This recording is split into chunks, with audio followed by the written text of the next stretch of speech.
ప్రభుత్వము బీసీ జనాభాలోని కొన్ని కులాలు ఏవైతే ఉన్నాయో వాళ్ళని తగ్గించి రాజకీయంగా అణగదొక్కే ప్రయత్నం చేస్తున్నారు అనేది నిన్న బండి సంజయ్ గారు కూడా అదే విషయం మాట్లాడారు, ప్రస్తావించారు. కాబట్టి ఇప్పటికైనా మళ్ళీ అసలు లెక్కలు వస్తాయా లేదా అనేది, వాళ్ళు మిస్ అయిన వాళ్ళని మాత్రమే దీంట్లో చేర్చే ప్రయత్నము, దీంట్లో ఎక్కడా కూడా తప్పులు లేవని ఇప్పటికే అదే విషయాన్ని చెప్తుంది కాంగ్రెస్ పార్టీ.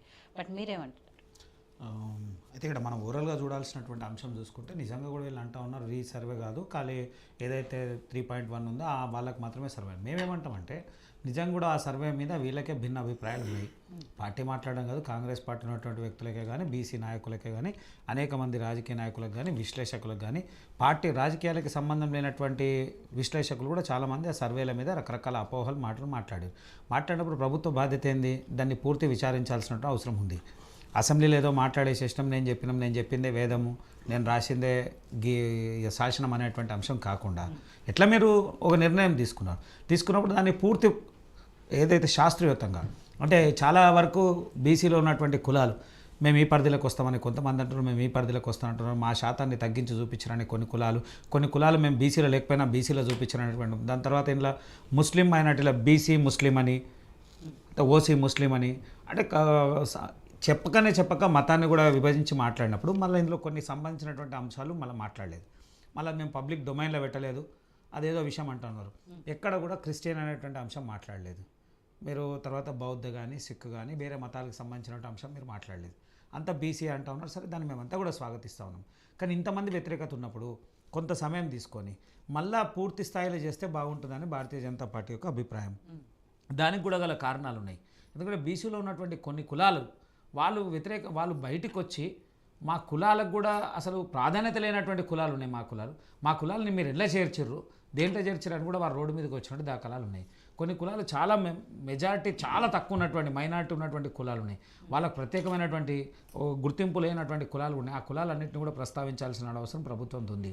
మీరు కుల సమీక పూర్తిగా అన్న విషయం ఏంటంటే బీసీ కులగణన అన్నారు, పూర్తి సర్వే అన్నారు. పూర్తి సర్వే అన్నప్పుడు సంపూర్ణంగా జరగాల్సినటువంటి బాధ్యత ఉంది. తర్వాత ప్రాంతాల వారీగా డిఫరెంట్ కమ్యూనిటీస్కి సంబంధించిన వ్యక్తులు ఎంతోమంది ఇక్కడ వచ్చున్నారు.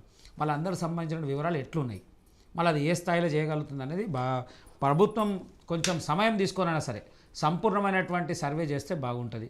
మళ్ళీ ఇదేదో 3.1% అదే శాతం చేసేసినాము, అప్పుడు వాళ్ళు లేకుండే ఇప్పుడు ఉన్నారు అని అంటే అది తప్పు.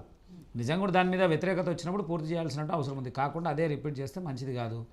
ఇంకోటి మళ్ళీ ఒకవేళ మాట్లాడినా వీళ్ళు మళ్ళీ మాట్లాడతారు, రాజకీయ వాటా అంటున్నారు, లేదా సామాజిక అంశం అంటూ ఉన్నారు. వీళ్ళ పార్టీకి సంబంధించిన వ్యక్తులు విభేదించినటువంటి దాఖలాలు ఉన్నాయి. మీరు ఏం చేయాలనుకుంటున్నారు? ఒకవేళ నిజంగా కూడా మీరు ఇవ్వాలి అని అనుకుంటే దీన్ని సాకుకు పెట్టుకుని అనేక అంశాలని పక్కన పెట్టేట అవకాశాలు ఉన్నాయి. రేపు మీరు 6 గ్యారెంటీలు కానీ, సంక్షేమ పథకాలు కానీ, ప్రభుత్వం ఇచ్చేటువంటి అన్ని పథకాల్లో కూడా మీరు దాన్ని కాలయాపన చేసేటువంటి అవకాశం ఈ యొక్క కులగణన మీద ఆధారపడింది. కాబట్టి ప్రభుత్వం దీన్ని పూర్తి ప్రక్షాళన చేసి ఒక సిస్టమేటిక్ ప్రకారం ఏదైతే అందరూ ఆశిస్తున్న ప్రకారం 100% పూర్తి చేసే ప్రయత్నం చేస్తే కొంత ప్రభుత్వం మీద నమ్మకం ఏర్పడుతుంది. లేదా వీళ్ళ కులగణన ఎవరు కూడా యాక్సెప్ట్ చేయరు, వీళ్ళ సొంత అవసరం. గత ప్రభుత్వం వాళ్ళు చేసింది పబ్లిక్ డొమైన్లో కనబడలేదు, కానీ లాస్ట్ చివరికి వచ్చే వరకు వాళ్ళు పబ్లిక్ డొమైన్లో ఉన్న 2-3 గంటల వ్యవధిలో మళ్ళీ అది కూడా స్కిప్ అయింది. మళ్ళీ ఎట్లా జరిగిందో ఏం సంగతి తెలియదు.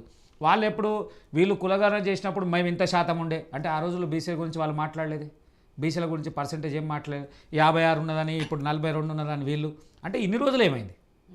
బీసీల మీద చిత్తశుద్ధి అప్పుడు ఆ రోజు బీఆర్ఎస్కి లేదు, ఇప్పుడున్న కాంగ్రెస్ కూడా. నిజంగా కూడా బీసీల యొక్క వాదనను కానీ బీసీల కోసం ఏదో చేయాలనేటువంటి తాపత్రయం ఎట్టి పరిస్థితిలో ప్రభుత్వం లేదు. ఖాళీ మేమేదో చేస్తామనే ఒక ఘనకార్యం తప్ప ఇంకేం లేదు. నిజంగా కూడా సంపూర్ణంగా చేయాలనేటువంటి ప్రయత్నం ఉంటే కొంత సమయం తీసుకోనన్నా పూర్తి ప్రక్షాళనగా చేయాల్సినటువంటి అవసరం ఉంది. ప్రణాళికబద్ధంగా చేస్తే అప్పుడు కొంత దానికి శాంటిటీ ఉంటుంది. గౌతమ్ ప్రసాద్ గారు, దేశంలో ఎక్కడా లేని విధంగా తెలంగాణ రాష్ట్రంలోనే మొదటిసారి కులగణన చేసి చూపించాము, ఇచ్చిన మాట నిలబెట్టుకున్నాము అని కాంగ్రెస్ పార్టీ చెప్తోంది. అఫ్కోర్స్ దాదాపు అంతా కూడా కంప్లీట్ అయిపోయింది, ఒక 3.1% మాత్రమే మిగిలింది. కాబట్టి వాళ్ళ కోసం మళ్ళీ ఎక్స్టెండ్ చేస్తున్నాము. ఆ మిస్ అయిన వాళ్ళలో కేసీఆర్, కేటీఆర్ ఇలాంటి వాళ్ళు కూడా ఉన్నారు. కాబట్టి ఈసారైనా నమోదు చేసుకొని జనజీవన స్రవంతిలోకి రావాలని చెప్పి కూడా వాళ్ళ మంత్రులు మాట్లాడుతున్నారు. అండ్ మిస్ అయిన వాళ్ళలో చాలామంది బీఆర్ఎస్ నాయకులే ఉన్నారు.